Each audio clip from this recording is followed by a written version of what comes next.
Whether I've got back-to-back tapings or I'm on my rest day, I love waking up in a space that just flows effortlessly.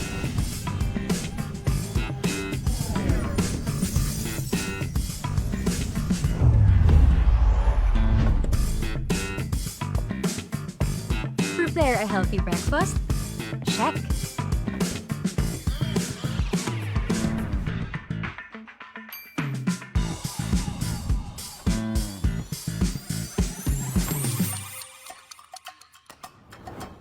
Need to get my laundry done? Easy.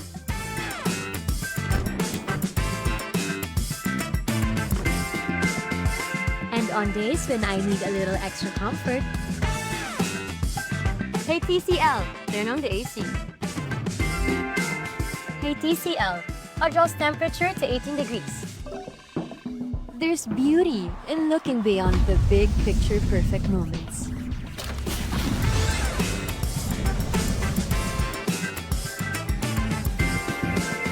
And simply enjoying the art of everyday living. Turn ordinary moments into extraordinary ones with TCL.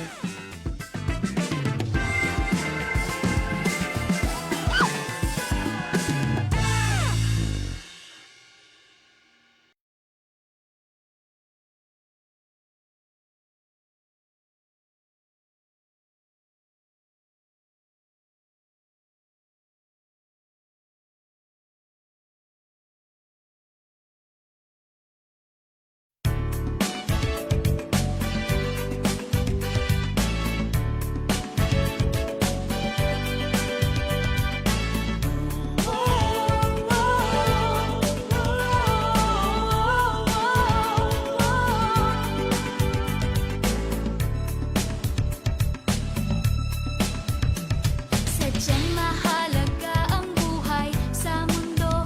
Ingatan ang sarili at ang ating kapwa-tao. Huwag papansinin, patalastas na sigarilyo. Piliting iwaksi ang masamang bisyo.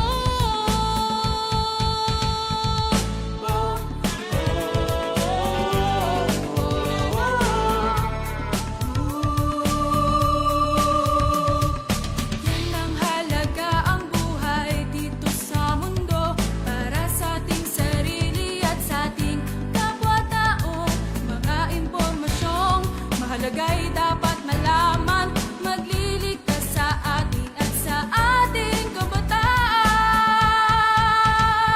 Smoke free ang hangin at paligid na malinis. Smoke free sa awit na ito'y pinapabatid. Smoke free, tinig natin sa hangin na maghahatid. Upang ang buhay natin ay di agad na mapatid. Ang sigarilyo maraming sangkap na kemikal. May lasong amoy masama sa kalusugan. Usok at abo parang ulap na itim. Naglalakbay sa hangin, nalalanghap natin. Pag-iosif vape, maaari pang bawasan. Kung kaya mo rin lamang ay tuluyan ng iwasan. Para sa kabataan, magandang kinabukasan. Walang gasto, sakit, polusyon ang kalikasan. Smoke free ang hangin at paligid na malinis. Smoke free sa awit na ito'y pinababatid. Smoke free, tinig natin sa hangin na maghahatid. Upang ang buhay natin ay di agad na mapatid.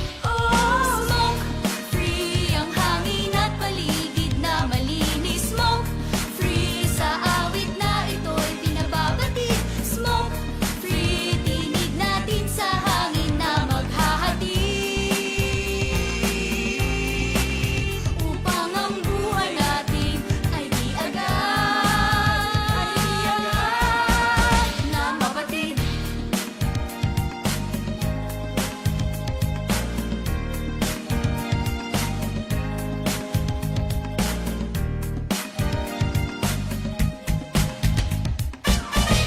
Smoke free.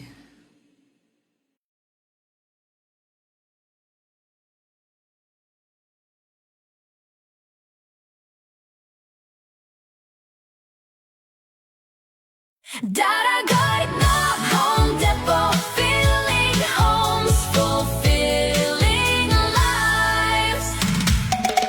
Hey!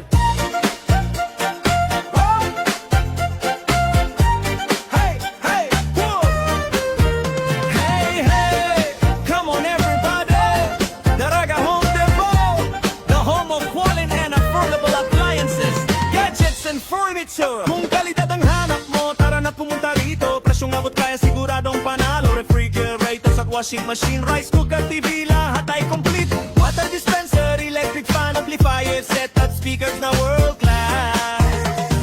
Lahat ng kailangan mo sa bahay, dito mo na matagpuan. Kalidad at magandang serbisyo, kasama sa bawat tahanan. Deraga Home Depot, the home of quality and affordable appliances, gadgets and furniture. Lahat ng pangarap mo'y narito, casio, installment, COD pa. Shopping mo'y mas pinadali pa. Cash, Gcash, ka transfer, credit card sa Daraga Home Depot. Welcome ang lahat. Cellphone, laptop, tablet at printer, madaling i-finance para sa future. Lahat ng kailangan mo'y nasa amin na. Kalidad at tibay na mapagkakatiwalaan. Daraga Home Depot ang tamang destinasyon. Kimantong, Maroroy, Anislag, Kamalig, Ginobatan, San Manito, Santo Domingo. At sa Sorsogon, naroon din kami. Kumadkadon, Solat, Pilar, malapit sa iyo lagi. Daraga, Daraga Home Depot. Filling homes, fulfilling lives.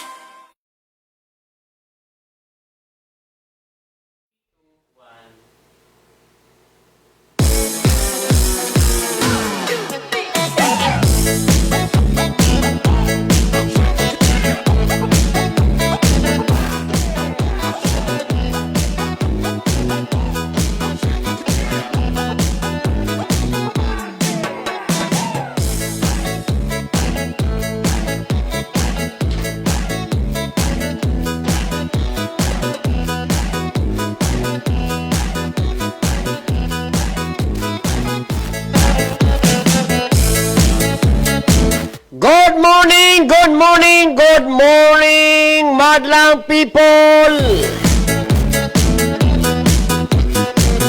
Hello everyone! Okay ba kayo ngayon? Nangungumusta po tayo mga kaibigan sapagkat tayo po ay live ngayon dito po sa ABN. Ang ating paboritong station online. Sabi nga ni Sara Duterte, buti na lang may online na ngayon. Mga kaibigan, tara na, samahan niyo po ako dito sa programang Diretsahan. Saan man po kayo naroon sa buong runa ng buong Pilipinas. Sabi nga yan, from Hulo to Sulu, Luzon, Visaya at Mindanao. Kami po ay nandini sa Bicol Region, Province of Albay, City of Legazpi. Mga kababayan, sa pangalan po ng management ng Alejandro Broadcasting Network, tungunan po yan ang aming GMG Alianza. Sama dyan si Ma'am, si Ate Mercel Nator, at nasa likod po niya ng Daraga Home Depot na may iba't iba na pong branches dito sa buong Kabikulan. Mapagpalang umaga sa control sa Manibila. Kasama ko si Kuya Jonathan. Ako po ang iyong friend at your service. On duty na mga kaibigan, nandito po si Master Polly P-O-L-L-Y. Sige, sa lahat ng inaabot namin ang aming signal, ngayon po ay 30 minutes after 11 in the morning. Tayo po ay magsasama-sama sa loob ng isang oras siguro. Sayang yung isa kasing magpo-program hindi nakarating. Anyway, ngayon ay araw ng Monday, August 3. Naman kagad yung lumilipas, 3 araw na lang. Parang kailan lang ang bilis-bilis talaga ng ating panahon. Matatapos na naman po ang 2026. Ano ho? Dito nga sa estasyon, kapag nagpo-programa kami, yung 1 oras, nako, para kaming umihilang. Ang rabas ng oras. Kaya ngayong araw na ito, mga kaibigan, ako'y bumabati sa 720 barangays dito sa Legazpi, sa 15 towns po at 3 lungsod ng mapagpalang umaga sa inyong lahat. Yung mga kumakain, yung mga nagluluto pa lang, yung mga nasa opisina ng gobyerno, tulad halimbawa, nandyan po sa Kumilik, Malinaw, nakantabay po dyan ang aking kaibigan si Sir Alan Kinlayo. Gusto ko sana tayo makausap kasi gusto nating malaman kung ano na po yung naging resulta doon sa joint session ng Kamara at Senado kasama yung Comelec para pag-usapan daw. Wala pa tayong balita na pwede daw pong mapupuspon ang eleksyon ngayon po sa barangay. Muna ta.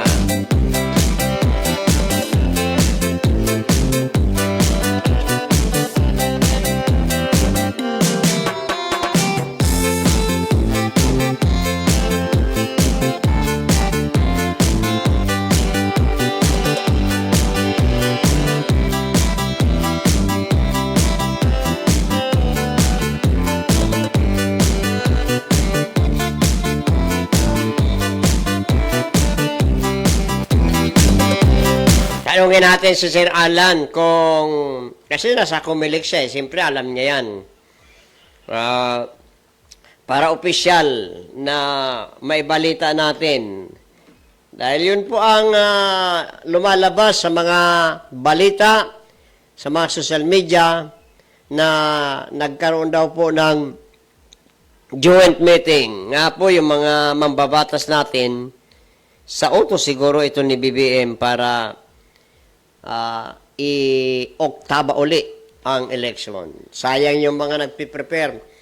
Kung halimbawa, hindi ito matuloy. Para naman sa mga re-election ay sa mga incumbent, lalo na yung mga kapitan, pabor ito sa kanila, siyempre. Kahit isang taon pang postponement, pabor na pabor pa rin po yan sa kanila.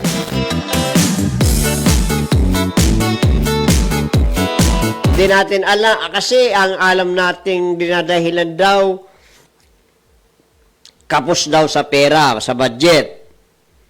Pangalawa, yung crisis yata na kinakaharap today ng ating bansang Pilipinas, lalo na itong pagtataas ng gasolina.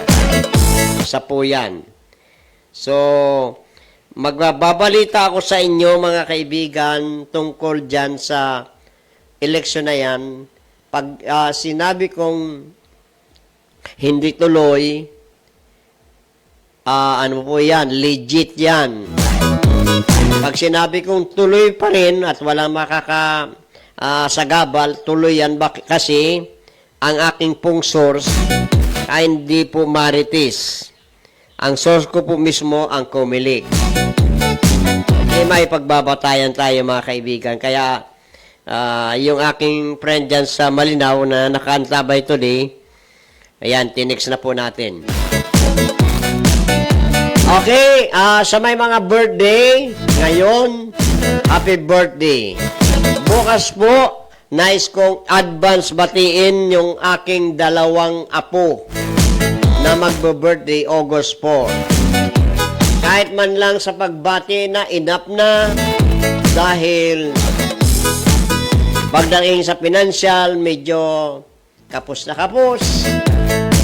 Makakaluto man lamang ng pansit siguro. Tama na yan, Piel. Huwag nang magpabongga-bongga sa panahong ito. Mahirap na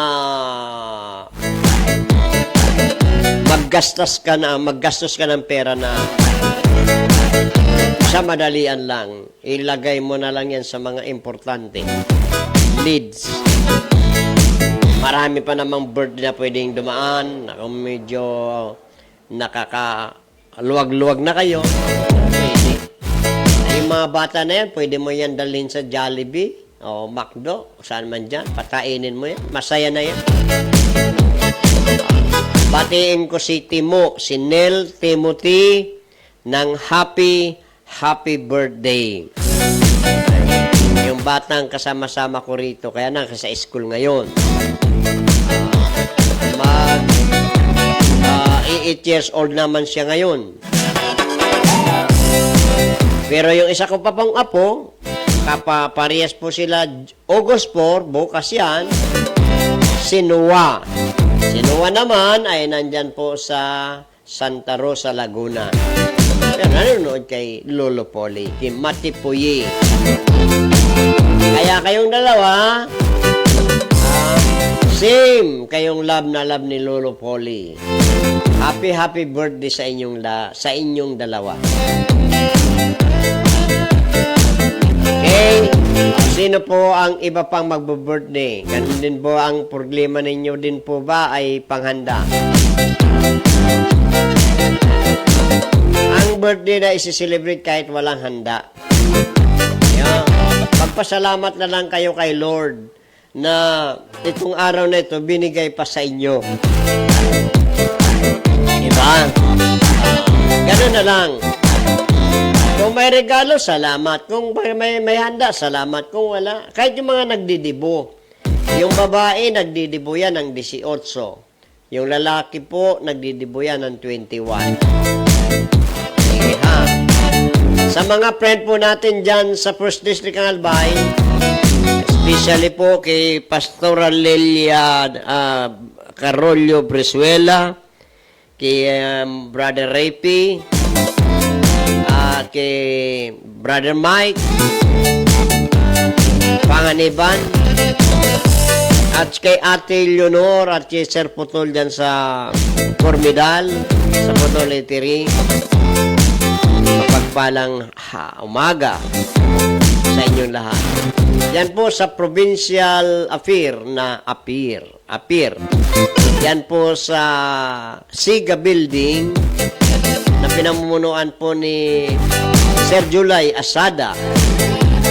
Yung kanina po ay every Monday nagkakaroon po kami ng feeding sa mga outpatient po dyan sa Siga.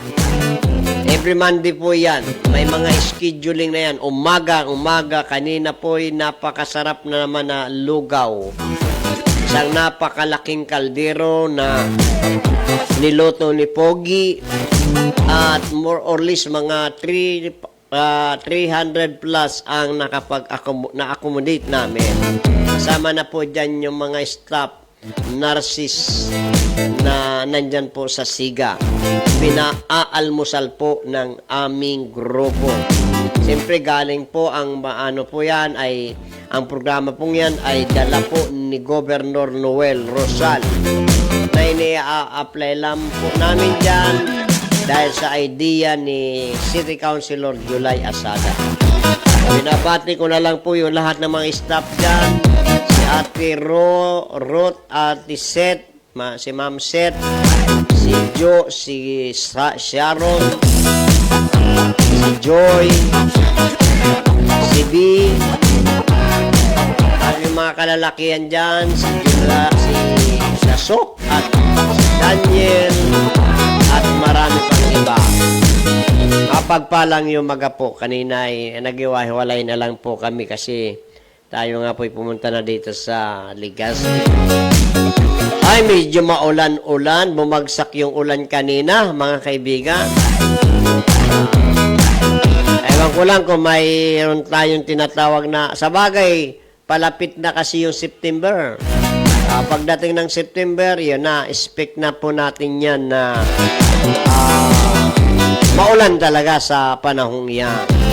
Papasok na naman dyan yung mga LPA.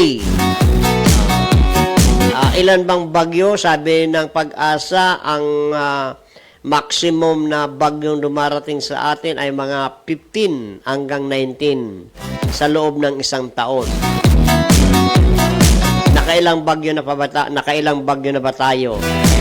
Nasa ano na tayo A, B, C, D, E. Nasa E na tayo Pero salamat sa mga bagyong mga lumipas noong mga nakaraang buwan. Magamat po yan ay pumasok sa ating pong area of responsibility. Pero naging mahina lang naman. Hindi po talaga nagsala. Ang calamity or problema dito sa Albay na hindi pa po nawawala, ito pong hindi ma-detect na pagtatapos ending pananahimik nitong aming Mayong Volcano. Nasa alert number 3 pa po yan ayon sa PBOX. Kaya hindi pa po talaga pinapayagan yung mga residente doon sa mga 6 kilometer away from the crater na bumalik sa kanilang tahanan. Yung mga apektadong lugar tulad yan po sa may parte ng Ginubatan, Kamalig, Daraga, portion ng Legazpi, Santo Domingo, Malilipot at Tabaco. Yan, yung 360 po ng Mayon Volcano. Pero ang pinakamalala dyan talagang dangerous o talagang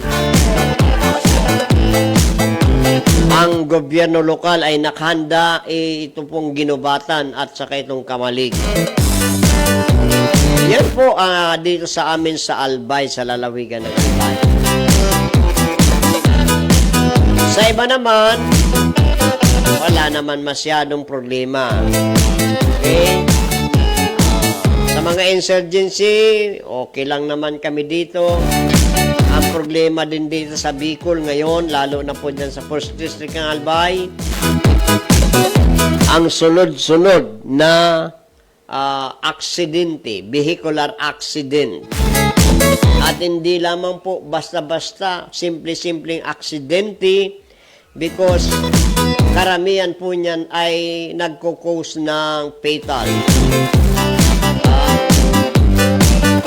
At ito pang pinakamatindi dyan dahil yung mga nabibiktima po ay mga kabataan.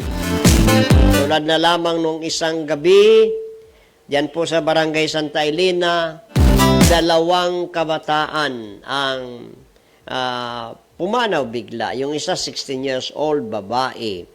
Yung isa lalaki, nasa 18 years old yata. Kapwa yan mga kabataan.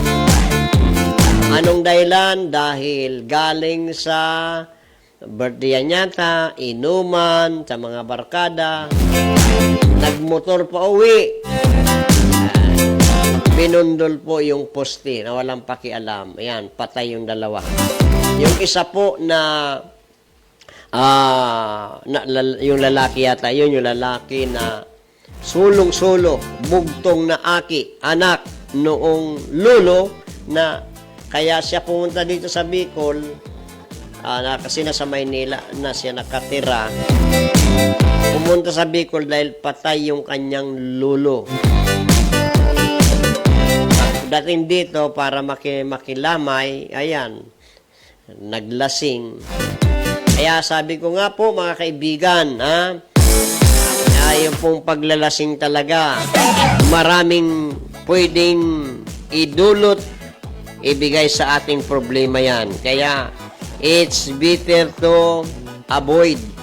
Mag-ingat na lang po tayo. Iwasan na kung maaari. Yung isa naman, yung 2 naman, buti yung isa, buhay. Pero yung isa, ayun, nilibing na. Maraming mga vehicular accident na nangyayari today. Kaya sa mga drivers, lagi nating pinapaalala po na sa kanila yung salitang, if you drink, don't drive. If you drive, don't drink. Pagpalang umaga sa ating mga kaibigan dyan po sa Rinconada area, dyan po sa Erigaciton, dyan sa pamilya ni Pastor Keyon, Jeremiah, siyempre yung mayor ng Ginobatan, okay, mayor ng Ginobatan, mayor ng ng Balatan, I mean. Okay. Sa parting I think ito po ay maaaring nasa Ligmanan, si Pukot, basta tiyak ko ito ay nasa Camarinesor. Si Brother Bin Abila. Mayroon na siyang load ngayon. Mayroon na siyang load. Kaya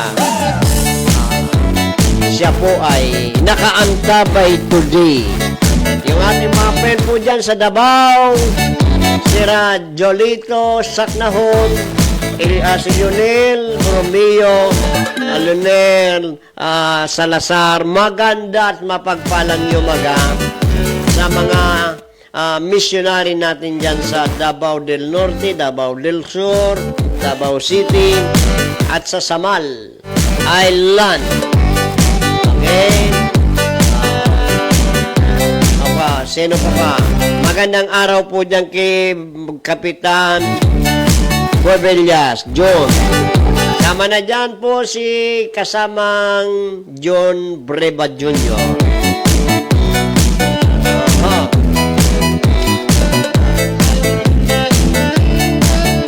Nakatambay po ako sa report. Yan, nakatambay na po si Daddy Joe. Okay. Kung nakatambay ka, time mo at nandyan si Kuya Jonathan, abangan ninyo ang report ni Daddy Joe dito sa ating programa. Mamaya po, pag-usapan natin itong tuloy-tuloy na problema ng ating bansang Pilipinas. Ayan na, tinatawagan na ikaw, Kuya Daddy Joe. Okay? Okay, mga kaibigan, pasok agad natin ang report mula dyan sa labas. Mayroon na po tayong 48 minutes after 11 in the morning. Nasa linya po ang aking kasamahan. Walang iba, si Daddy Joe. Daddy Joe, good morning, go, go, go!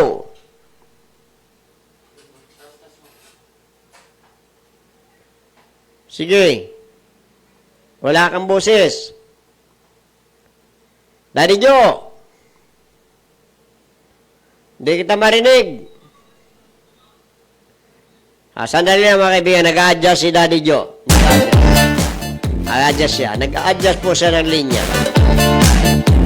Okay ka na ba, Daddy Joe? Bilisan mo kasi yung oras natin, malapit na.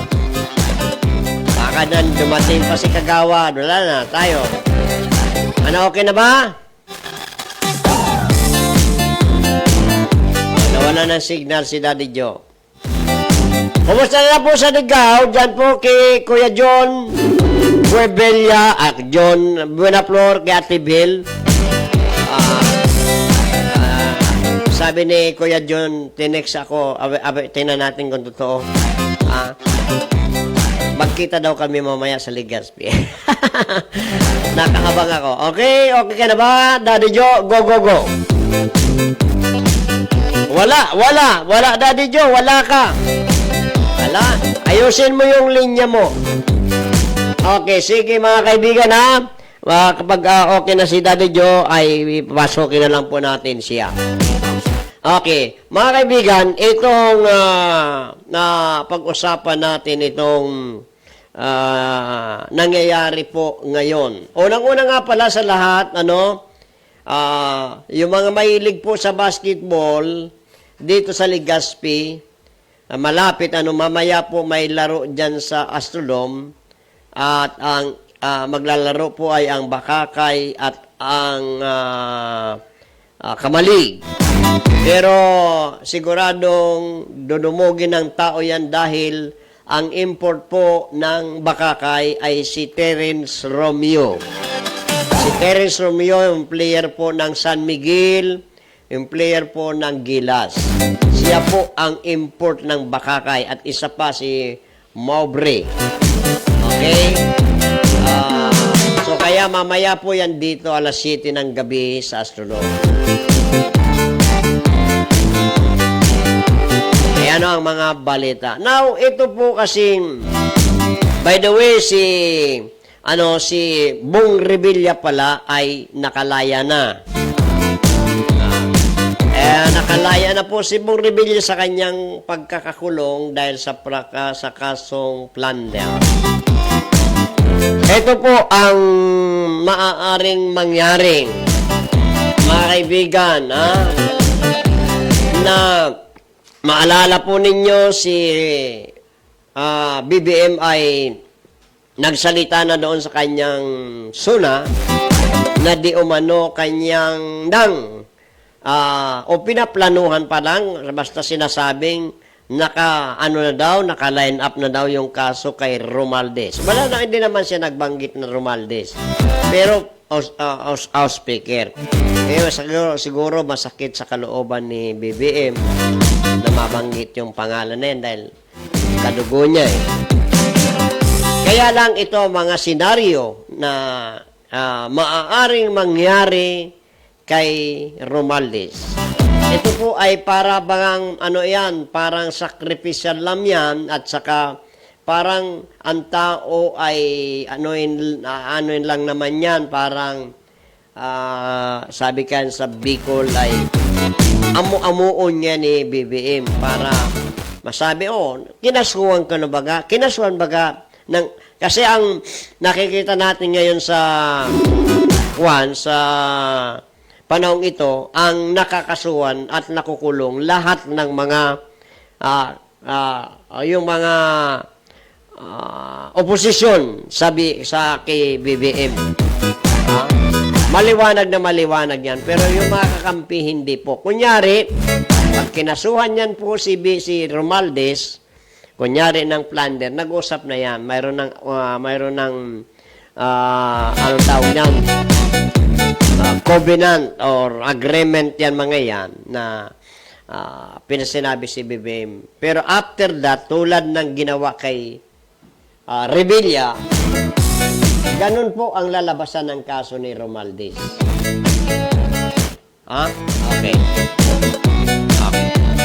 Balikan natin si Daddy Joe. Baka okay na yung kanyang linya. Daddy Joe, go, go, go. Wala talaga yung linya mo. Pasensya ka na ha. Kung hindi kita ma-accommodate ngayon, bukas ka na lang. Kasi yung oras natin ay sadyang napakabili. Kung gusto ko lang pigilan to, ay bitin na naman ako rito. Hindi na naman ako makakabuelo dito sa mga paksang gusto kong sabihin. Okay? Kasi umupo tayo almost 11:30 na eh. Pag nandiyan na si Kagawad, tapos tayo. End na tayo, Daddy Joe. Kaya, bukas na lang siguro kasi hindi ka pumapasok dito sa aming signal. Ngayon, mga kaibigan, ang tinututukan ngayon na kasuhan na naman yung dalawang senador. Na lahat po ito nasa minority. Okay. Yung minority, ito po ay walang iba si Lacson, ay si Cayetano at saka si Ligarda. Binuyagyag na po yan ni Ombudsman Remulla na nakahanda na daw po ang kaso para kay dito sa mag-ina na matindi dito sa mag-ina si Levisti at saka si Ligarda, si Loren.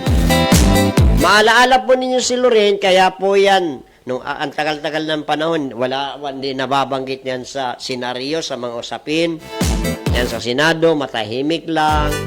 Kaya lang alam ninyo ang nangyari diyan, kaya po inahanapan siya ng butas ngayon dahil doon sa kanyang anak na si Congressman Leandro Libisli na nasa Congress po ito at siya po ay ang nagbubuyagyag para sa mga anomalya dyan sa Kongreso. Okay, nagtatry si Daddy Joe na makapasok. Isa pang pagkakataon, Daddy Joe, subukan mo. Wala talaga, Daddy Joe. Yan, yan ang sinasabi natin, 3 times 3 chance na binigay na namin sa iyo. So, pasensya na. Sabi ni Kuya Atan, di ka pumapasok. Ano yung sinasabi ko? Dahil si Leandro ay nagbuyagyag ng mga katiwalaan dyan sa Kongreso at yung mga nai-involved na sinasabi niyang may korupsyon ay nasa mga kaapil ni BBM. Kaya pinag-initan po itong batang ito. Alam mo, itong batang ito matalino. At ang batang ito ay isa pong bilyonaryo. Bata pa, bilyonaryo, kaya hindi na po niya kailangan pang magnakaw ng pera dahil mayaman talaga siya. At ang kayamanan niya ay galing sa legal na pamamaraan. Kaya nga lang, dahil po siya po ay hindi po sang-ayon sa administrasyon ni BBM, pinag-initan siya. Ito naman si mami niya, noong ito'y sumama sa minority ngayon sa grupo ni Cayetano, mga kaibigan, yan na po, inumpisahan na po na hanapan ng, ang galing ng gobyernong ito ng administrasyon ni BBM. Hahanapan ka talaga ng butas. Ano yung nakita dito sa mag-ina na binibintang? Yun daw pong solar na proyekto daw ng mga Libisli o ni Leandro na hindi naman daw po ito nangyari. Kulo. So, hintayin natin yung paliwanag dyan ni Leandro kung ano man ang talaga. Ito naman si mami niya, ang pinag-ano rito, kaya daw nakakuha ng prangkisa si Leandro dahil nung panahon pa ni mami niya na nasa Committee on Energy yata ito, siya ang nagbigay ng prangkisa. Kaya ang plunder po ang binibigay dito yung kaso daw sa mag-ina. Nag-react na dito ang mag-inang ito. Mga bagay lang ito mga kababayan. Sabi ni Alberto Norbin Lorino, watching and listening from Talisay City, Zone 15, Negros Occidental. Biro mo yan, no? Mayroon tayong tagapanood na nandyan po sa parte ng Negros Occidental sa Talisay City. Maganda at mapagpalang umaga po sa inyong lahat mga kaibigan. Thank you so much. Ang Alejandro Broadcasting Network ABM ay araw-araw po ninyong mapapanood. Sana po abangan nyo po ang aming programa. Ito po si Master Polly ay mapapanood nyo po tuwing 11 morning mga kaibigan. Okay, live. Okay. At kami po ay makikita ninyo ang aming page sa YouTube at mapapanood po ninyo kami sa Facebook. Kaya naman, minsan kami po ay nagsisend ng mga link sa inyo, either dyan saan man. Pero siyempre, ang aming pakiusap sa inyo, sa aming mga tagapanood, na i-share nyo po ang aming mga programa sa inyong mga friend naman. Pwede po ba? Okay. Ayan. Ayan. Sige. Ngayon, si Cayetano naman ay ang inanap sa kanyang butas na para siya po ay makasuhan ay yung Taguig project daw po na binulgar ni Lacson. Binulgar ni Lacson na mayroon daw pong ghost project ang Taguig. Sabi Sabi ni Cayetano, sige, mag-imbestiga na kayo dyan. Kasi, hindi naman pala yung project, hindi po, sorry. Hindi po pala yung project na ghost project. Kasi wala naman talaga dyan kinalaman. Pero yung ibinibintang kay Cayetano, yung pong anomalya doon sa SEA Games daw, yung siya po yung committee. Pero narinig pa rin natin na may nalaman daw po si Lacson dyan sa Taguig na may mga proyekto na pinamahalaan daw po ni Cayetano. Yan. Kita nyo po, inisa-isa nila si Marcolita. Tapos si Robin naman, Padilla, ang binibigay sa kanyang pagbibintang ay yung pong pagiging yung kasama daw po sa pagtakas ni Bato. Ano nga yung kaso niyan? Pero matindi-tindi si Robin Padilla kasi pagka natuloy yung kanyang hindi po siya dadalhin sa City Jail dyan sa Quezon. Ang punta ni Robin Padilla ay sa Dahig. Kasama po niya si Bato de la Rosa. So, sabi nila, wala daw pong personalan. Sabi nga ni BBM, di daw po siya presidente ng kapamilya, di siya presidente ng mga kaibigan, kundi presidente siya ng Pilipinas. Pero tingnan po ninyo, habang umuusad itong investigasyon sa tinatawag na flood control, flood control, impeachment complaint, alagang binabawasan ng administrasyon ito ang mga judge na senador na nasa kampi. Nasa kampi o maaaring sabi natin nasa panig ng Vice Presidente.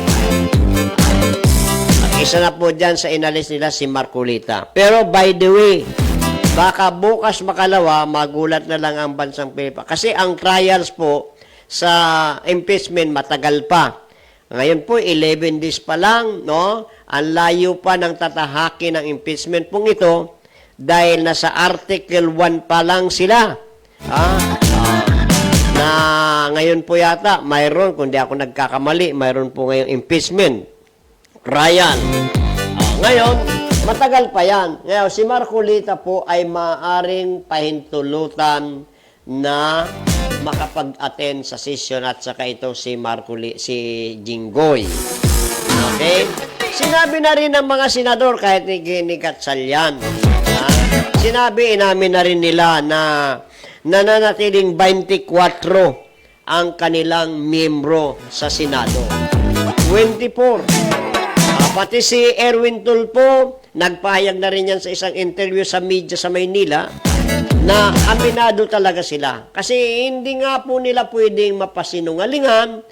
Kaya kapag patuloy po nilang sisirain ang batas, ay talagang magiging na sila ng bayan, na bantog na sila o kilala sila na yung batas ng Pilipinas ay kanilang binabali. Yung sa madaling salita, yung tinatawag nating binibimdalo nila. So kasi, hindi nila pwedeng mapasinungalingan yung sinasabi sa batas, sa conviction kasi. Ang pinagbabantayan kasi dito mga kaibigan sa nangyayari sa Pilipinas kung bakit tayo nagkakawatak-watak, yung pong pinakahuli, yung tinatawag na hatol ng mga senador. Yung kumbaga, ano ba ang magiging kinabukasan ni Sara sa trials na ito? Siya ba'y magiging convicted or hindi? Sa panig ni BBM, kung si BBM ang tatanungin natin at magsasalita siya talaga ng yung prangkahan ba? Tulad dito sa programa natin, diretsahan. Walang paligwili. Kasi ang problema kay BBM, kunyari siya. Hindi siya nakikialam. Pero, hindi naman niya pwedeng, sabi nga dyan, madagag pa ang mga tao sa Pilipinas. Ang mga Pilipino, mulat na, alam na. Kaya, Alam natin lahat na si BBM may pakialam. Malaking pakialam niya dito sa impeachment na ito. Kaya siya ang siya ang nagmamaniobra niyan. Pag sinabi niya sa mga senador, ginagamit niya dyan sila Soto, Gatchalian, sila Ontiveros, sila Pangilinan, masaklap nito mga ito, Pangilinan at Ontiveros, kulta din yan kay Marcos. Pero, dahil nga ayaw lang nila, ang pinakasusi lang kasi dito, ayaw lang nila kay Sara Duterte na maging presidente sa 2028. Kaya kahit salungat sila kay BBM, etong si Pangilinan, si Aquino at saka si Hontiveros, sumasakay na lang sila sa music. Sa agos nitong mga may majority ngayon na pinangungunahan nga ni Gatchalian, nila Soto at Lacson, na ipinagtatanggol nito si BBM. Kasi ang pinakaano rito na gusto ni BBM na makumbik talaga totalmente si Sara Duterte. Yan ang pinaka buong mission niya. Kaya kung magtatagumpay siya sa mga darating ng araw, gusto ni BBM na siya ay itanghal bilang Prime Minister ng Pilipinas. Parang si Netanyahu yan sa Israel. Ang na Prime Minister, hindi na po matatanggal yan. Yung matatanggal lang yan kung talagang i-impeach or kaya mamatay, whatever. Pero kapag naging Prime Minister yan, mga kababayan, yan po ang talagang layunin ng mga nila Romualdez, nila Lisa at Marcos at itong mga supporter niya. Kaya nga lang may tinik sa kanilang mga dadaanan. At ito nga po si Sara Duterte. Magandang umaga sa iyo, Daniel, dyan po sa opisina natin dyan sa Tabaco City. Kasama po dyan sila Sir July at marami pang iba. Magandang araw sa inyo. So, malaking tinik nila si Sara, mga kaibigan, na kapag hindi ito maalis, ay talagang mamimiligro sila sa darating na mga panahon. Kasi sa ngayon, kung titingnan natin mga kababayan, saan ka nakakita sa kaliwat kanan yung binabatong problema kay Sara Duterte? Yung threat na sa pagpatay sa presidente. Ngayon po, ang tinatalakay today ay yung kanyang salin, yung kanyang mga tinatawag na kayamanan ng kanilang pamilya. Yung mga ground daw po ito, mga kababayan, mga kaibigan, para siya ay ma-impeach. Pero sa kabila ng lahat na naririnig, na babalita, napapanood, internationally na po ito, all over the world na po, pinanunood na po ito. Pero tingnan nyo po, ang mga Pilipino, minamahal pa rin po si Sara Duterte. Kahit saan siya pumunta, hindi ninyo maikakaila ang lahat o ang mga pangyayari na ang Sara Duterte, mga kaibigan, kapag pumupunta sa mga lugar na kanyang binibisita, pinagkakalipumpungan talaga ng mga Pilipino. Samantalang isang BBM, naalala ko nung magsalita doon na naman sa isang pamimigay ng bigas, ano na naman niya yung mga tao, nilinlang na naman yung mga tao. Kita nyo, yung mga taong kahit na sinasabihan na namimigay na siya ng ayuda, scholar sa mga estudyante, pero makikita mo yung tao parang matabang. May pumapalakpak naman, pero iilan. Hindi nga makatayo. Pinapanood ko nung isang araw yung kanyang speech. Pero magaganda yung kanyang mga sinasabi. Pero yung na tao, wala, parang hindi tumatalab. matabang. Kaya talagang grabe ang nagiging problema ni BBM. Ngayon, eto balikan natin mga kaibigan. Sabi ng mga senador na iba, nananatili kaming 18, nananatili kaming 24. Ngayon, sa batas kasi mga kaibigan, ayon sa batas na sa konstitusyon, para makumbik mo ang isang impeachable, lalo ng Vice President, nakalagay po dyan, kailangan 3/4 ng 2/3 ng all senador ang bubuto para makumbik si Sara. Ngayon, ang problema nila, dahil hindi po sila nakakaabot dyan. Ilang beses kinupo yan, binilang, ilang beses po na marami po nagbilang na ng mga manunood kung sino-sino ang posibleng magkukumbik talaga kay Sara Duterte. Umaabot lang baga po mga kaibigan sa talagang 12. Hindi pa nga kayo dyan nakakasiguro dito kay Villanueva. Hindi pa sila nakakasiguro dyan kay Escudero. Hindi lang yan. Ang masaklap pa dyan mga kaibigan dahil sa mahina itong mga witnesses na pinipresenta ng persekusyon. Ang daming butas, 3 na, ilan na ba? Yung una, yung dalawang abogado tungkol doon sa pangbabanta ni Sara Duterte. Lumitaw na may butas. Mahina yung nung ipinag-cross-examine yung dalawa, palpak. Sabi nila, matindi daw na testigo pagka pinatawag si Matibag. Pinatawag si Matibag, mga kaibigan, sinalang sa witness table or ano ba yon, room.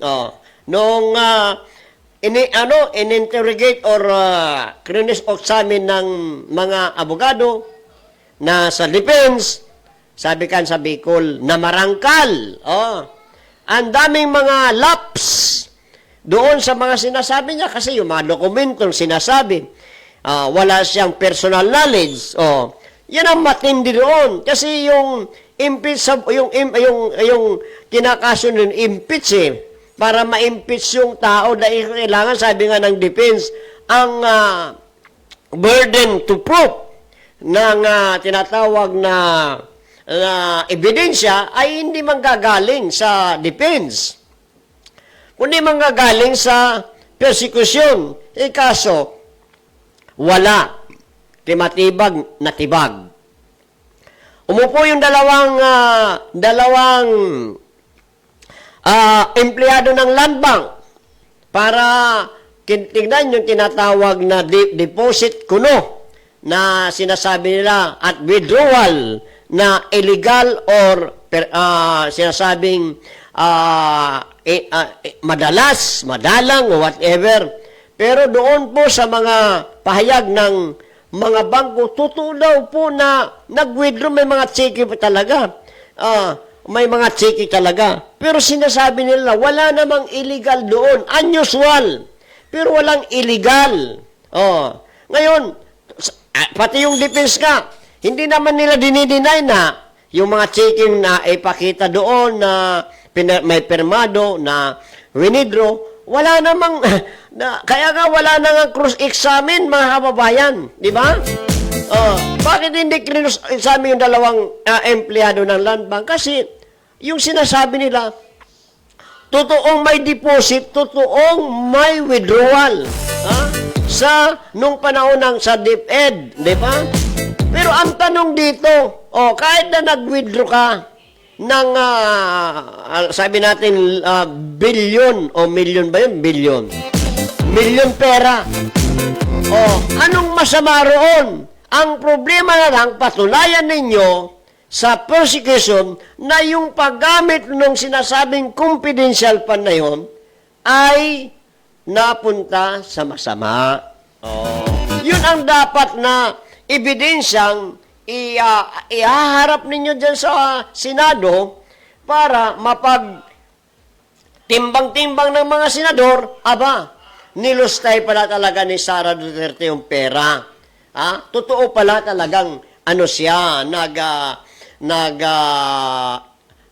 nagnakaw talaga siya. Kasi ganun yung nangyari. Kaso ang napapatunayan, sinasabi na lang, totoo po na nag-withdraw. Totoo po na may deposit. Ngayon, ang tanong sa kanila, yun po bang pag-deposit at pag-withdraw, yun po ba ay illegal? Yun po ba ay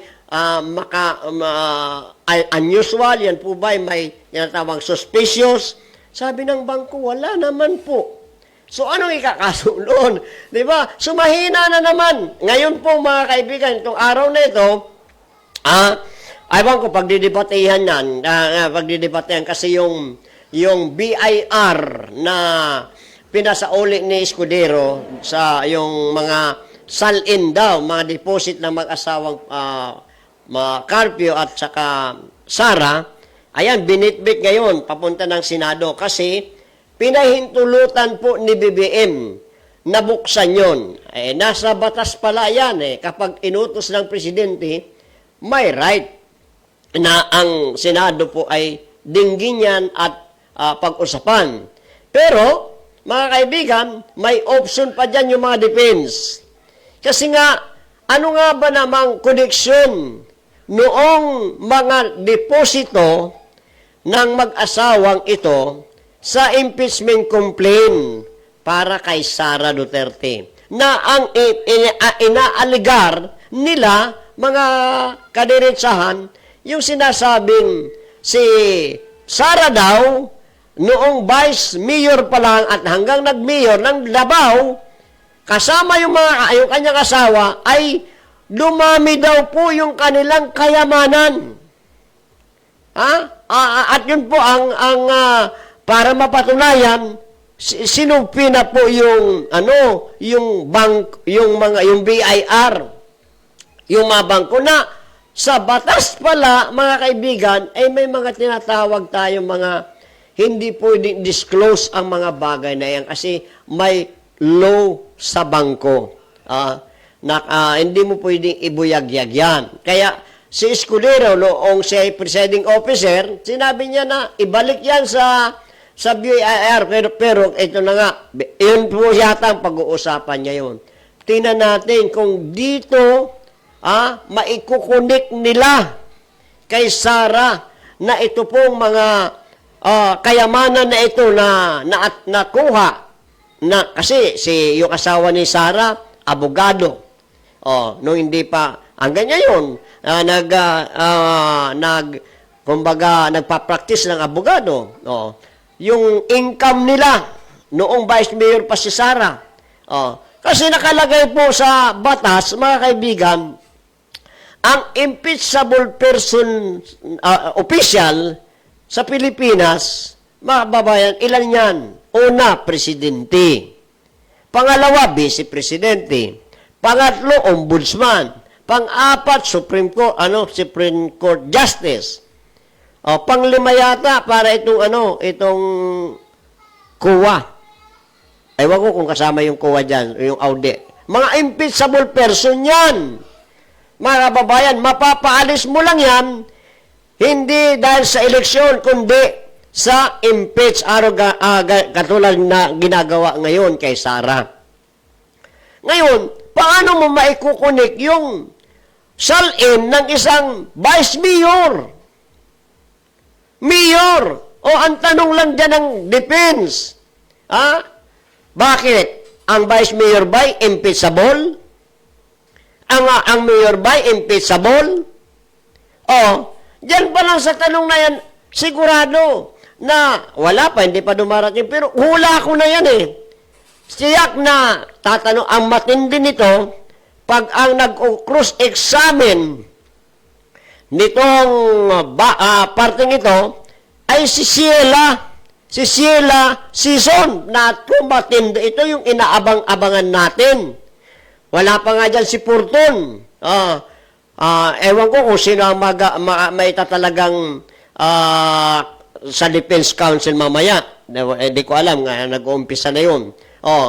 Mga kaibigan, kapag clinose-examine ito, darating at pupunto po dyan mga kasama na hindi talaga tatalab itong gusto ng mga congressman na ito, itong prosecution na ma-impeach dahil doon sa di umanong limpak-limpak na kayamanan ng mag-asawa na kung titinan mo daw yung sweldo ni Sara noong vice mayor pa lang siya, noong mayor na daw siya, hindi daw aabot dito sa ganitong binibintang sa kanila. Sabi ng pamilyang nito nila ni Sara o ni Vice, 16 years kami. Wala pa ako sa posisyon. Bakit ba? No, sa loob ng 16 years mo ako mag-mayor, ako ba ay umupo lamang? Yung asawa ko wala bang income? Wala ba kaming right na mag-earn ng pera para magkaroon kami ng ganitong kayamanan? And beside, hindi nga po kasama sa impeachable ground ang vice mayor at ang mayor. Kaya mamamarangkal na naman. Pangatlo na po ito, isa na lang ang hinihintay natin. Pati nga po mga kaibigan si Lacson, pati si Tulfo, nakapagpahayag na. Dahil nung itinatanong nila sa mga witnesses, lumalabas na mga walang konkretong matinding ebidensya para idiin si Sara. Kaya, diyan pa lang mga kaibigan, pakikita mo na habang papalapit itong ending nitong itong ano na ito, talagang magiging baliwala itong tinatawag nating impeachment trials na ito. Ngayon, pagdating ng araw, magkano po ba ang pera na magagastos nitong ating bansang Pilipinas na ilalaan po hanggang matapos ang impeachment complaint na ito, na wala naman po talagang magiging saysay. Dahil lalabas ang mga ending nito, mga kaibigan, absuelto si Sara. Kaya nga marami nagsasabi, bakit nga ba ito kasi ang tinututukan ni BBM? Bakit kasi ito ang tinututukan niya? Ito yung kanyang prioridad. Biro mo, mga kaibigan, sinasabi na ng administrasyong ito na wala na daw pong hearing tungkol sa flood control. Dahil naniniwala daw po itong administrasyong ito, napakulong na daw nila ang mga matataas na opisyal. Sabi nga ni Auntie Claire, mga kababayan, pinagmamalaki niya na ito daw pong administrasyong ito lamang ang nakapagpakulong ng maraming opisyal sa gobyerno. Yan sabi nila. Pero, tingnan niyo po mga kaibigan, sino yung mga pinakukulong nila? Sino yung mga nakulong? Sabi nga ngayon kasi nasabi lang ko si dating Congressman Defensor, yung mga kasama niya doon sa bilangguan, mga kasama, yung mga pipitsuging engineer ng DPWH na kinasuhan, na madali nilang dakpin at palibasa walang masyadong impluensya, ayan, nakakulong na kasama ni Marcolita at ni Defensor. Okay. Samantala, yung mga talagang tunay na mga magnanakaw, nagnakaw nga, ayagan naman po natin nakita sa television ng araw. Yung pinakitang limpak-limpak na pera doon sa table at inamin din nila Alcantara at saka ni Hernandez na nagpapatalo sila sa kasino ng milyong-milyong peso. Hindi sarili nilang pera yon, mga kaibigan. Maging si Bernardo, si Mendoza, itong mga taong ito, at igit sa lahat ito pang si Bulungan. Pero nasaan sila, mga kababayan tuli? Ano ang stand? Ano ang status nitong mga binanggit kong tao na talagang hayag-hayagan, na talagang inamin na rin pati nila sa kanilang sarili na nakagawa sila ng... Kaya nga yung iba, sabi sa balita, si Alcantara daw, nagsauli na ng ilang pera. Yung mga ari-arian niya, sinuko niya na daw para bayaran. Ibig sabihin, Inaamin nila na sila'y nangurakot. Pero, bakit itong mga taong ito, si Bernardo, star witness ng gobyerno? Tapos, pati si Bunuan, mga kaibigan, star witness ng gobyerno. Ay, hindi pa nakukulong sila Hernandez at saka si Alcantara. Dahil sila po'y ginagawang mga witness. Samantala, mga kaibigan, yung mga taong nagsisisigaw lang naman na panagutin ang mga nagnakaw. Kaya nabilanggo dyan si Defensor, kasi kung nanahimik lang ito si Defensor, wala siya sa bilangguan na yan. Kaya lang, nananawagan lang sila sa Blue Ribbon Committee sa mga senador na mag-imbestiga. Kasi hindi pa tapos itong issue about dito sa flood control. Ay, ang problema nga po, sabi ni Erwin, hindi na daw po nila yan tututukan. At ang tinututukan niya ni Erwin Tulfo bilang chairman ng Blue Ribbon Committee, yung aligasyon daw po dyan sa Taguig. O buti pa yan, binigyan ng pansin ni Tulfo, mga kababayan. Pero yung continuation noong pinutol ni Lacson, wala na, mga kasama. Wala na tayong maaasahan sa Blue Ribbon Committee concerning, mga kaibigan, sa tinatawag na flood control. Siguro, wag siya na mangyari. Siguro, mga kaibigan, dahil magsi-September naman, September, October, alam naman natin na yung mga buwan na yan, tag-ulan. Baka na naman dumating sa punto na magpakita na naman po, mga kaibigan, ang ating kalikasan na magkakaroon na naman dyan ng baha, magkakaroon na naman kung ano-ano mga trahedya, pagkasira ng tulay, kalsada, whatever. Diyan na naman, magkakaroon na naman po dyan ng tinatawag na mga pagrereklamo. Pag dumating yung tag-ulan, ngayon medyo wala pa. Pero ayay pa kita, mainit-init pa ng kaunti. Pag pumasok yan, makikita natin kung talaga yung mga sinasabi ninyong okay na yung project, tapos na, yan. Kaya, alam niyo mga kaibigan, si Hunasan na interview ng mga media. Kilala niyo si Hunasan, mga kaibigan? So yung dating nagpolita ka panahon ni Cory. So, naging senador. Kumbinsi ako doon sa sinasabi ni Senador Hunasan. Kasi, kung ikaw ngaya ang tatanungin, Mr. President, ano ang dapat mong, Mr. Senador Hunasan, ano ang mai-advise mo kay BBM?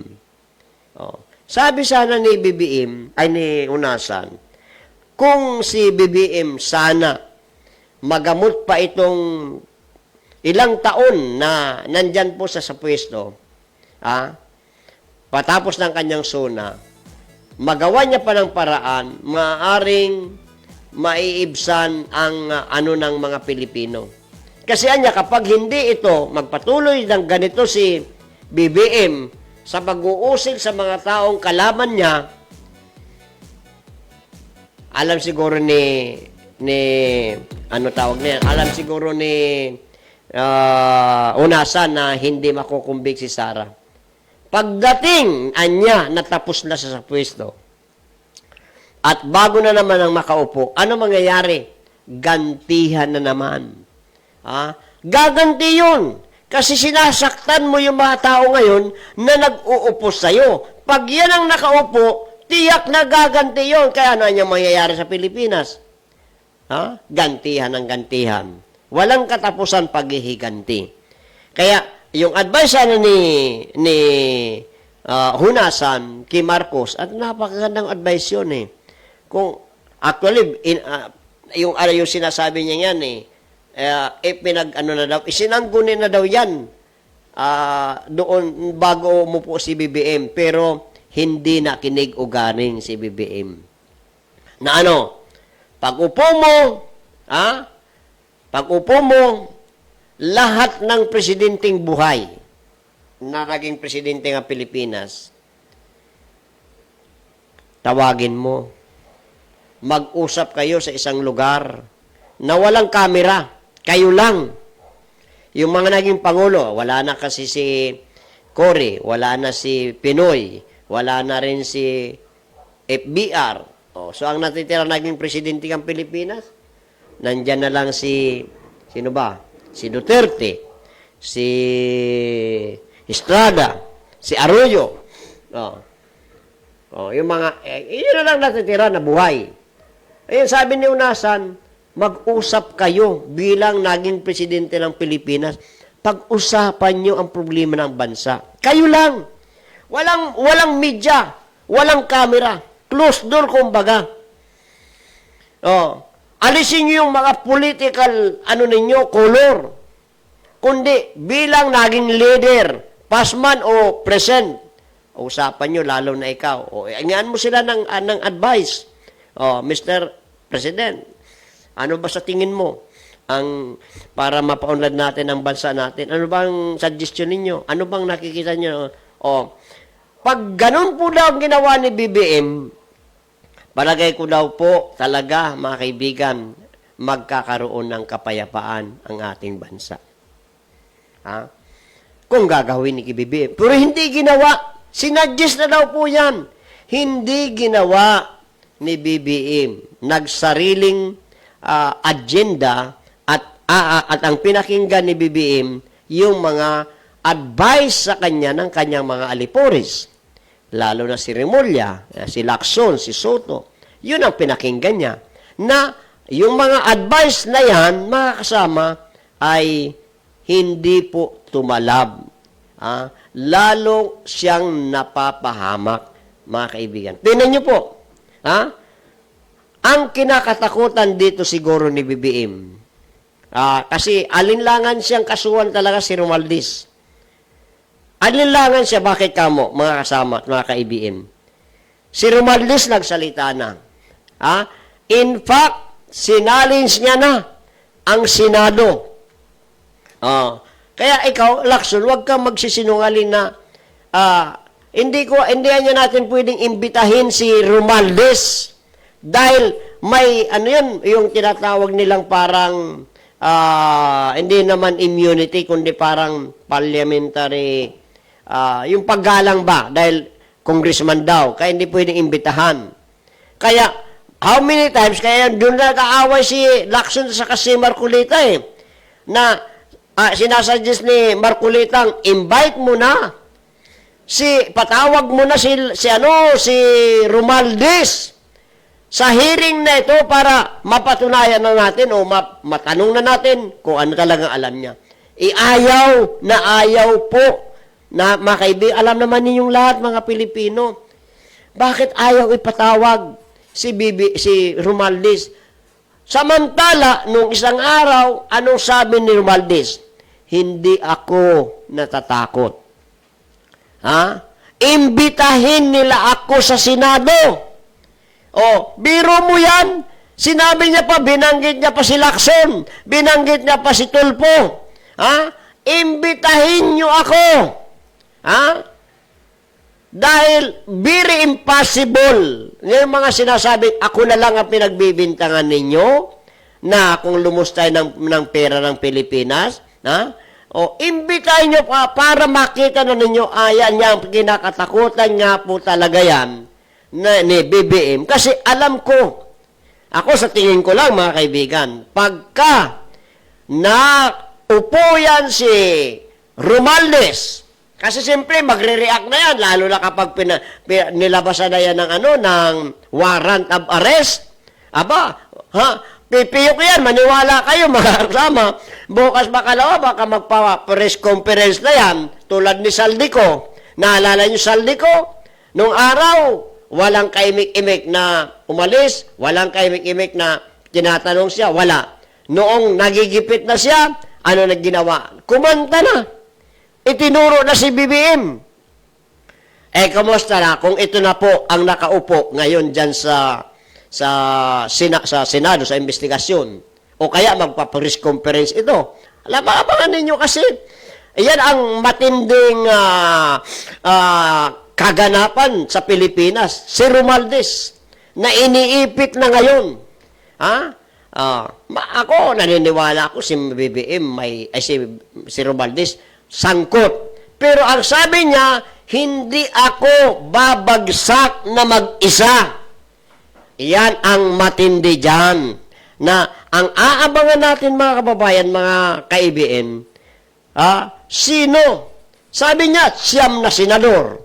Aba, sino pa kaya mga senador na nakaupo ngayon o mga naging senador noon na maaaring ibulgar ni Romualdez? Nung panahon na yon, alam mo, hindi makakaiwas dyan si Escudero, di yan makakaiwas si Grispo, si Binay, yung mga yan, naiibol dyan, pati ni si Villanueva, marami. Siyam pa daw na senador, at marami daw po sa congressman. Hunos na itong mga nag-uusig ngayon kay Sara, kasama dyan sa ibubulgar. Kaya as long as possible, ito nga ang pinaka-iiwasan. Kaya, dinadivert ngayon sa iba't ibang paraan. Sabi kan, piglilinga-linga ni BBM ang tao. Pinangakuan niya doon sa SUNA na bago nga ako matapos sa pagka-presidente ng Pilipinas, 2 ang pinakamatinding pangako niya na imposibleng ma-realize sa loob ng 1.5 year na lang kung tutusin. Sabihin na natin, 2 taon pa. 2 taon. Mga kaibigan, imposible na sabi niya, magkakaroon tayo ng subway. Subway, yung tren dadaan sa ilalim ng lupa. Butiti. Yung mga butiti. Paano magyayari yan? Very impossible. Kung matatapos mo yan sa loob ng 2 taon, napaka-imposible. Ang pag-construct lang yan. Yung budget niyan, paano mo mabibigyan niya ng atensyon? Maganda yung project na yan kasi sabi niya, yung napapanood niya natin sa pelikula, yung mayroon na niya sa ibang bansa, magkakaroon na tayo. Kung sana wala tayong problema, dito sa impeachment pong ito, maaaring sa loob ng 6 na taon, sinimulan mo yan pag-upo mo, maaaring mangyari yan, Mr. PBM. Maganda yung pangarap mo yan kasi attractive mo yan sa mga sa ating bansa. Pero, paano magagawa yan? Una, ang tao hindi po isa. Watak-watak, faction tayo ngayon, mga kasama. Mahirap pagkasunduin ang madlang people today dahil sa ginagawa mo. Pangalawa, nung sunan niya mga kaibigan, ano naman ang binitawan niyang pangako sa madlang people na very impossible na mangyari. Yung sinasabi niya mga kasama at mga kaibigan na magpapalipad daw po ng rocket. Magpapalipad ng rocket. Ano ang purpose ng rocket? Halimbawa lang, mangyari yan. Assuming na mangyari yan, Mr. BBM. Pag ba lumipad, may napalipad ka na kahit isang rocket lang. Ang tanong ko dyan, uunlad ba ang mga Pilipino? Kara-kara ba, mga kaibigan? Mawawala ba yung mga Pilipinong naghihirap na walang makain, walang matirahan, hindi nakakapag-aral? Pag may lumipad bang rocket, automatically ba yung ating pong ekonomiya ay magiging maunlad? Diyos mio, sabi ng iba. Sino bang nag-advise dito kay BBM sa mga ganong idea? Bakit rocket ang naisipan nito? Maniwala pa ako siguro kung sa buong Pilipinas, yung solar system na imbes na elektrisidad ang gamitin, magkaroon ng mga solar system ang buong Pilipinas. Realistic pa yun, mga kasama. At magiging ano pa yan, favor pa yan sa mga kababayan. Pero itong rocket na to, ba't naisipan ni BBM na magpalipad ng rocket? Kaya tuloy, mga kasama at mga kaibigan, tingnan nyo po ang nangyayari po sa ating bansang Pilipinas ngayon. Nararamdaman nyo ba ang pag-angat natin? O lalo tayong nababao? Alam nyo po, ito pa ang pinakamasaklap na balita. At hindi natin ito pwedeng sabihin, ito po'y marites lamang. On the record ito, mga kasama. On the record ito. Ang utang ng Pilipinas sa buong mundo. Ang utang natin ay 16 trillion. At ayon po sa statistic o sa balita, mga kaibigan, sa loob ng 2 buwan o pag-upo nito ni BBM, yung 16 trillion, mga kasama, nadagdagan pa po ito ng another milyon yata.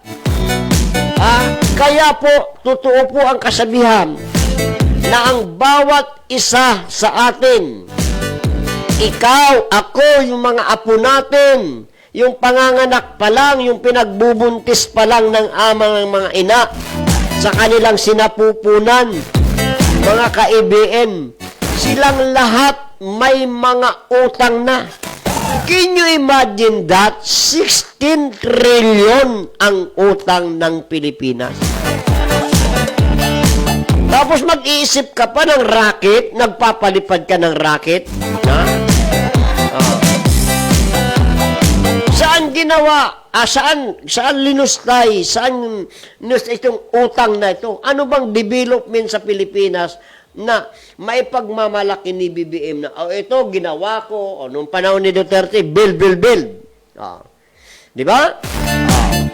At yung build na yan, alam naman ng lahat ng mga Pilipino na ngayon ay dumadaan na kayo riyan sa mga opening road na yan na pinagawa, tulay ni Duterte. Nung araw, build. Di ba? Buti pa dito sa Bicol, hindi naman sa Bagano, yung ako Bicol, ang daming mga opening road dito sa Bicol. O dito sa kung saan dito, ang daming mga opening road na pinagawa si Saldico. Yung Sam West. Yung ako Bicol mismo. Maraming at yung mga road na yun, pinakikinabangan na yun ng ating mga kababayan. Pero ito, mga kasama, mga kaibigan, sa panahon ni BBM, ano bang proyekto, ano bang tumatak sa mga Pilipino na sabi natin, the best president talaga to? The best president talaga to? Mana talaga ito papa niya? Wala eh. Wala tayo nakikita. Sinasabi na amin, pati edukasyon, pati agrikultura, pati tourism natin, wala eh. Ito po, nangyayari sa ating Pilipinas, yung paglala ng mga krimen sa ating bansang Pilipinas. Mayroon na naman nangyari. Isang bata na naman, nanaksak sa loob na naman ito ng eskwelahan. Patay yung bata. Ako, ilang taon yung sumaksak? 14 years old. 14 years old na estudyante na naksak sa paaralan. Ilang balita na tayo mayroon yan. Yung nanaksak doon sa Tacloban, yung batang babaeng nanaksak ayong doon sa Tacloban pala na Marilyon. O, di ba? Mayroon mga nangyayaring ganun, mga krimen yung droga po, rampant today. Kasi sabi nga ng marami, yung mga taong ito na gumagawa ng mga ganitong mga gawain, ito po ay talagang nasa bangag po talaga sila sa pulburon. Ang problema, nung tinanong si BBM, Mr. President, ano anyang masasabi mo tungkol sa mga kababayan natin, sa badlang people na gumagamit ng mga bawal na gamot tulad ng droga, etc. Sumagot ba naman yung President, wala akong pakialam sa kanila. Wala akong pakialam sa kanila. Yun ang sagot ng Presidente ng Pilipinas noong panahon ni Duterte. Kahit na yung mga pananalita niya talagang medyo pero dahil doon sa sinasabi niya, yung mga drug addict, drug poser, natatakot. Yung isang babaeng nahuli pala, babae, 14 years old din, nagtutulak ng droga. Mga kaibigan. Noong panahon ni Duterte, simple, sinasabi niya, ano sabi niya? Don't destroy my country. Because if you destroy my country, I will kill you. Binabalaan ko kayo mga adik, poser. Wag sa panahon ko. Umalis kayo. Sa Davao, ganun na yung sinasabi. Yung aking kaibigan na nanonood today dyan sa Davao today, nagpasyal dito. Nung panahon pala, na hindi pa siya nag-aaral ng Bible School, siya po pala ay member ng Tukhang.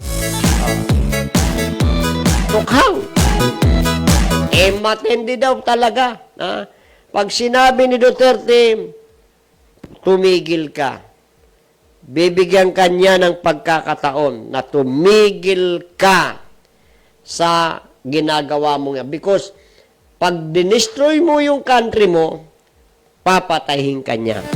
Kaya yung pong salita niyan, nagbigay po yun ng takot. Sasabihin naman ng iba, threat yun, pambabanta. Kaya si Duterte mamamatay tao. Tingnan mo, walang ano sinabi ni BBM? Wala akong pakialam sa kanila. Tingnan mo nangyari. Di ba? 14 years old na babae, nagtutulak na ng droga. Ano sabi ni noong dating PNP chief na si Marbel? Kung maalala po ninyo, minsan na-interview yun sa television o napanood sa buong Pilipinas tungkol sa droga. Ano sabi niya? Ang pagdudroga daw, mga kaibigan, mga kapatid, ay pampalipas oras lang. Sa administrasyong ito, nung pumasok ito noong 2022, mga kaibigan, ang droga pampalipas oras lang. Ayon mismo sa CPMP. If you remember, hindi ko po yan sa daring sinabi. Galing mismo yan sa PNP chief. Kaya, yung mga tao, kahit magdroga ka, pag nahuli ka, sasabihin mo lang siguro sa PNP, pasensya na po kayo. Sir, nagpapalipas oras lang. Mayroon pa nga akong alam, yung mga driver pala ng mga pampasayro, yung mga driver na Pamaynila, South Road. Yung mga driver nila para hindi daw sila antukin. May nagsabi niya sa akin na isang kaibigan, pero hindi ko nasasabing sino siya. Sabi niya, sila daw po talaga nagtitake ng droga para hindi sila antukin. Paano? Yung droga kasi mga kaibigan, mga kababayan, lalo na sa mga kabataan, pag sinabi mong drugs, nakaka-addict yan. Sa una kasi, pag tinikman mo yan, may something na parang aakit sa katawan mo. Halimbawa ako, hindi pa ako nakakatikim yan. Ngayon, sasabihin ng kaibigan mo na yun po ang maglilid sa'yo para mapunta ka sa pagiging user. Libre po ito, kaibigan. Patitikman ka. Pag tinikman mo yan, okay na yan. Yan ang simula niyan Libre mo na yan. Para sa mga kabataan. Ngayon, pagka natikman mo na, ibang pakiramdam mo dyan. Kung mahihain ka dati, hindi ka na magiging mahihain. Pag hindi ka pa masyadong saturated ng epekto ng drugs, parang nagiging medyo parang alerto ka, nagiging parang matalino-talino daw, ganyan. Oh. Kaya, hahanapin mo yun. Kaya kayo mga kabataan, yun ang maaaring mangyari sa inyo kapag hindi kayo naging wise. Dahil ang mga ginagamit kayo ng diablo, mga kabataan. Kayo. Ha? Nung araw, mga na-involve to, mga adult. Ngayon, hindi. Yung mga balita ngayon, puro mga kabataan na na-involve. Yung nanuntok doon sa jeep. O, di ba? Bata. Bakit? Bangag. O. Kapag kayo na addict na dyan, ayan na, mangyayari. Sa susunod, mga ilang bisis kayong binigyan ng libre, sa susunod may bayad na yan. Hindi pa kalakihan. Mura pa, kaya pa ng bulsa mo, baka 200, pwede pa. 200. Ngayon, estudyante ka. Dahil gustong-gusto mo yung drugs na ibinibigay sa'yo, walang alam si mami mo, walang alam si tatay mo, si ama mo nagsasakripisyo sa pagtinda dyan kung ano-ano mga paninda. So, iba nga ni dyan, nasasabatan ko dyan dito sa Legazpi, nagtutulak ki karton.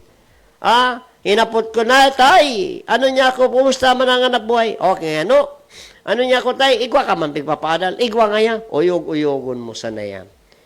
Si ama nagtutulak, namumurot yung mga plastic jam, tapos ipababakal, pira man ang nadidilinsya kayan, tapos kansarong aldaw, naglilibot sa muya, naghahana o nagbabakal kay mga raut na cellphone. Ngata, para makakuanak buhay. Pag abot kang oras, suaki mo, na pagpapara sakripisyohan mo, adik na.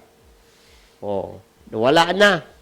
Pati na supang balon ka yan, di ba bakal na kay droga. Kaya mga kababayan, yan ang masalimuot na nangyayari sa Pilipinas ngayon. Nangyayari po yan na habang nakaupo pa sa pwesto ang presidenteng ito, iyan ang ating mararanasan. Kaya mag-isip-isip po tayo, mga kaibigan, mga kababayan, na tayo po'y huwag nang makisama sa mga ganun pong sana si BBM makapag-isip-isip din. Hoy mga kaibigan, alaona na no. Una lampas na nga ako, wala talaga yung sumunod sa akin. Baka yung nandyan na sila Homer, kung di ako nagkamali, baka si Homer nandyan na. Magpapaalam na po ako mga kaibigan sa pangalan po ng aming GM, Sir G, at si Ma'am Marcel. Kasama ko po si Kuya Jonathan at di nakapasok si Kuya Daddy G. Siyempre, yung mga sponsor po natin, naka-plus po sa screen. Thank you so much. Bukas muli, magkikita-kita tayo dito sa programang ito. Ako si Master Polly, nagsasabing mapagpalang kanghali po sa inyong lahat. Bye-bye. God bless. Listen up. Get the vibe so clean. Gotta go home, Dipper, baby. Let's ride. Step in the store, feel the vibe so clean that I go home depot. Where the real ones win, that I go home depot.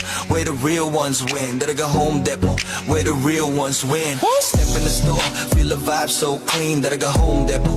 Where the real ones win. Sa plana mabali, papunta mo tama. Alyo pagway na nagana, lamang tama mo to ba? Let's roll on deck, BB audio sa tunog. Home of great time bro, saglit lang to tuloy-tuloy. Presyo na matino, hindi mataas, hindi mabigat. Kesyo install namin choice mo, walang sa gabal. TV rep speaker, lahat nandito sa spot. Quality sa masa pero swag sa bawat gamit mo brat. Yeah, that's right. Let's go. Discount every day, kaya chill ka lang. Sa Dalaga Home Depot, sure ka, walang sablay. Buy it safe, more live. That's better. Sa Dalaga Home Depot, panalo bawat bili. May freebies pang kasama, o diba ang dali? Astro na DB audio, tunog at gamit solid. Para sa iyong tahanan. Para sa iyong tahanan, we keep it real and and quality. Yung pakinggan mo, kung hanap mo ay tibay dito ka na tumapat. Service on point, hatid namin laging tapat. Hindi kailangan fancy, basta tama at swak. Sa humakinang at fresh kami ang magpapasigla. Kaya bitbit mo pamilya, ibigan buong tropa. Daraga Home Depot, dito ka talagang uwi na masaya. Asan TV audio, Daraga Home Depot yo, that's the flow. Sa Daraga Home Depot, panalo bawat bili. May freebies man kasama, o diba ang dali? Astro na TV audio, Astro na TV audio, tunog at gamit solid. para sa iyong tahanan. Para sa iyong tahanan, we keep it real and quality. Daraga Home Depot.